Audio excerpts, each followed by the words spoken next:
Ajit Kumar custodial death मामले में Madurai high court bench ने उनके परिवार को 25 लाख रुपए की अंतरिम मुआवजा राशि देने का निर्देश दिया। திருப்போணத்தை சேர்ந்த இளைஞர் திரு அஜித் குமார் அவர்கள் கொடூரமா தாக்கப்பட்டு கொலை செய்யப்பட்ட வழக்கில் ஏற்கனவே நீதிமன்றம் சிபிஐக்கு மாற்றி உத்தரவு போட்டிருந்தது.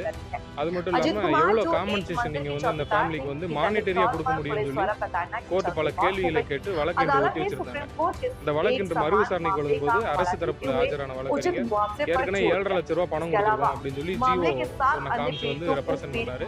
நாங்கள் அனைத்து இந்திய அண்ணா திராவிட முன்னேற்ற கழகம் சார்பில் தாக்கல் செய்யப்பட்ட மனுவில் நேற்றைய தினம் உச்சநீதிமன்றத்தில் ஒரு வழக்கு இதே போன்ற வழக்கு டிசைட் செய்யப்பட்டு அதில் ஜம்மு அண்ட் காஷ்மீர்ல ஒரு திருப்போணத்தை சேர்ந்த இளைஞர் திரு அஜித் குமார் அவர்கள் கொடூரமாக தாக்கப்பட்டு கொலை செய்யப்பட்ட வழக்கில் ஏற்கனவே நீதிமன்றம் சிபிஐக்கு மாற்றி உத்தரவு போட்டிருந்தது. அது மட்டும் இல்லாமல் எவ்வளோ காம்பன்சேஷன் நீங்கள் அந்த ஃபேமிலிக்கு மானிட்டரியாக கொடுக்க முடியும்னு சொல்லி கோர்ட்டு பல கேள்விகளை கேட்டு வழக்கு இன்று ஒத்தி வச்சுருந்தாங்க. அந்த வழக்கு இன்று மறு விசாரணைக்கு வரும்போது அரசு தரப்பில் ஆஜரான வழக்கறிஞர் ஏற்கனவே 7.5 லட்சம் ரூபா பணம் கொடுத்துருக்கோம் அப்படின்னு சொல்லி ஜிஓ ஒன்றை காமிச்சு ரெப்ரசென்ட் பண்ணார்.